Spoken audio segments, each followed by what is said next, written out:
జగడపు చనబుల జాజరా భారపు కుచముల భారపు కుచముల భారపు కుచముల. ఈ రోజు మీరు రామాయణం అనే సినిమా చూడబోతున్నారు. ఇప్పుడు మీకు 2 ప్రశ్నలు రావాలి. రామాయణమే ఎందుకు? రామాయణం, బాలరామాయణం, లవకుశ, ఆదిపురుష్ ఇలా ఎన్నోసార్లు రామాయణాన్ని తీశారు. మళ్ళీ రామాయణం ఎందుకు? సనాతనం సనాతనం అంటూ ఈ సన్నాసి వెధవలంతా వాగుతున్నారు కదా, ఆ సనాతన ధర్మం అనే మాట ఈ రామాయణంలోనిదే. మోదీ పెట్టిన హర్ ఘర్ తిరంగా ఈ రామాయణంలోనిదే. సింధూర రంగు జెండాలు, కాషాయ రంగు బట్టలు అవన్నీ రామాయణంలోనివే. పండక్కి గాలిపటాలు ఎగరేయడం, శుభకార్యాలకి అరటి చెట్టు నరికి తెచ్చి కట్టడం, కాకులరిస్తే అపశకునం, కన్ను అదిరితే శకునం ఇలాంటి మూఢనమ్మకాలన్నీ రామాయణంలోనివే. శైవవులకు వైష్ణవులకు వేల సంవత్సరాల నుండి ఉన్న వైరానికి కారణం రామాయణం. శూద్రులు వేల సంవత్సరాల నుండి అణిచివేయబడ్డానికి కారణం రామాయణం. భారతదేశాన్ని మతమూర్ఖత్వంలో నేటికీ ముంచుతున్న గ్రంథం రామాయణం. అందుకే ఈ రామాయణం.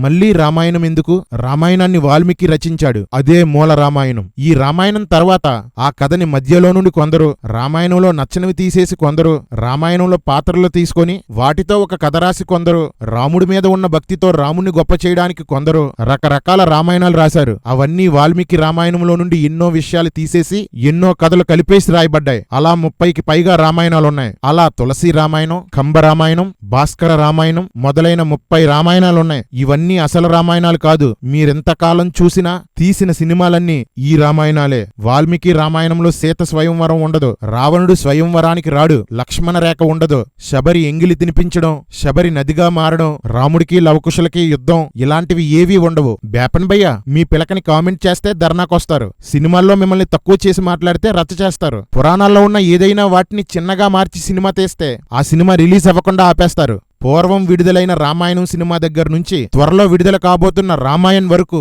ప్రతి సినిమాలో వాల్మీకి రామాయణాన్ని 100 చోట్ల మార్చి తీస్తే ఎందుకు అడ్డుకోలేదు? 4,000 కోట్లతో రామాయణ్ తీస్తున్నారు. రాముని రంగు, కళ్ళు, వయస్సు, రూపం అన్నీ తేడాగా ఉన్నాయి. సీత కోసం రామాయణంలో చెప్పబడిన ఏ లక్షణం సీత పాత్రకు లేదు. రావణుడి కోసం చెప్పనక్కర్లేదు. మరి నోరెందుకెత్తలేదు భయ్యా?